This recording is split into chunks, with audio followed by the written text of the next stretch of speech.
Okay, this question is from Right Specific 3728. Your question is, how do I build explosiveness in the gym? The first thing you want to do, you want to check out,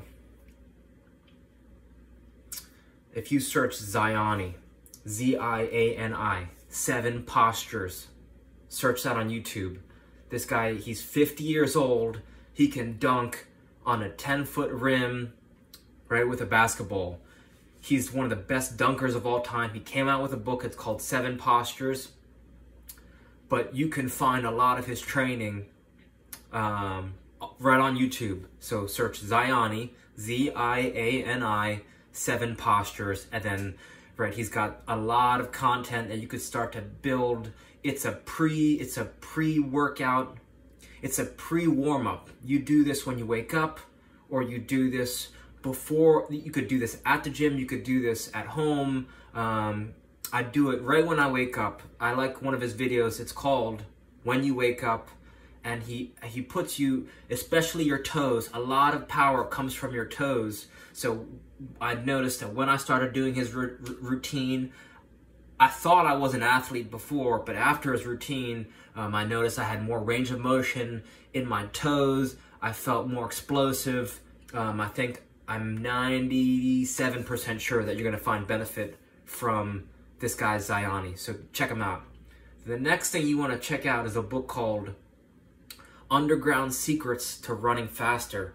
Anything that makes you run faster is going to make you, any exercise that you do to make you run faster is going to make you jump higher, and vice versa, right? Anything that makes you jump higher will make you run faster. So this book, it's written by Barry Ross, right? Underground Secrets to Running Faster by Barry Ross. And this is going to help you build, if you want to spend more time in the gym specifically, it's going to tell you what to do and what not to do, which is super important.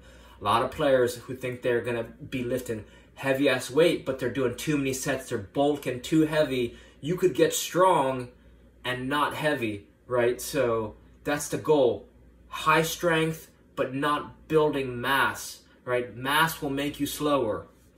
But this guy will explain all that. I'm not the expert. This guy is. So you gotta, once you understand the principles to this book, then you could say, okay, I know exactly what to do from the book, and then you help you build your plan.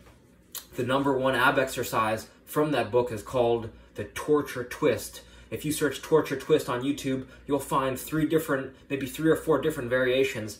I would learn every single one, and then I would start to do every single one. And even if you don't have access to a gym, there's a variation where you could do it just at home. So check that out. Torture twist, and that's the ab exercise from Underground Secrets to Running Faster by Barry Ross. The one thing that I didn't expect to make me more explosive was learning the alternating underhand sneak. What is that? That's a rope flow pattern, and I have here a length of rope, right? I'm 5'10", right? 5'10" on a good day. It's a little bit taller than I'm long, so you could call it 6 feet. And the alternating underhand sneak looks like this.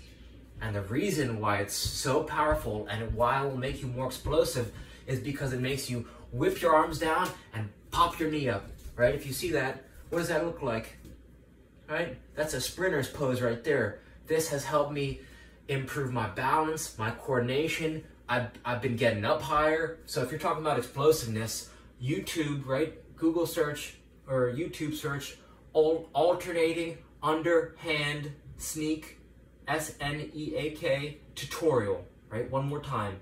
It's going to take you, it took me 2 days to master, right? You start here, underhand swing, and then you take your free hand, hold your elbow, then you hold your wrist, then you hold both the ends of the rope. It's going to feel a little awkward. Then you go here, right?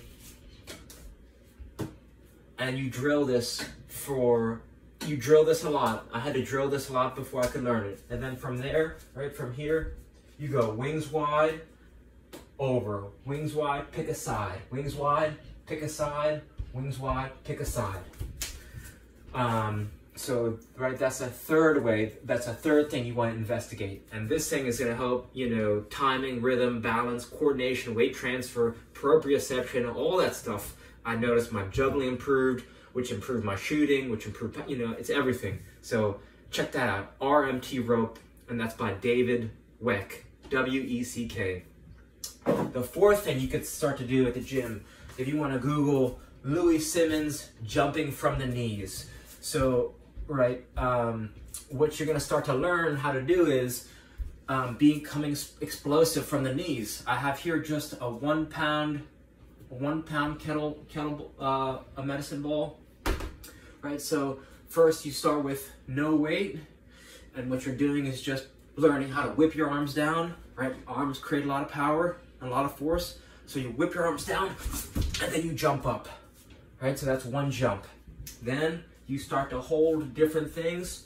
Right, so now I have a 1 kilogram medicine ball. Right, 2.2 pounds. Right, jumping up. Then I have, right now I have 20 pound kettlebell.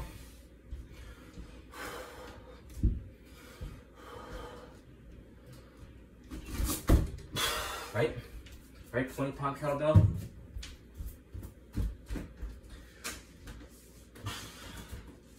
Next I have a 95 pound kettlebell. I'm just kidding. No chance. Not today anyway. So, but you work your way up. So anytime you're at the gym, you know, you want to finish on the heaviest weight you can do. It's good for your mentality to finish on a good weight. You know, 20 pound thing, that's no joke. So you kind of just work your way up. Every time you get in the gym, you know, start with no weight, whip it up, and then you could start to put things in your hands. Right? If you got, there's balls in the gym, start putting stuff. You could jump with ankle weights if they got those. You could jump with kettlebells in your hand, weights in your hand. And that's another way to develop explosiveness. And I think that's a good start, right? If you start to investigate some of those options, that last option was Louis Simmons jumping from the knees. If you check that out, that'll help. So yeah, reach out with any questions. I hope this helped, and thank you for your time. All right.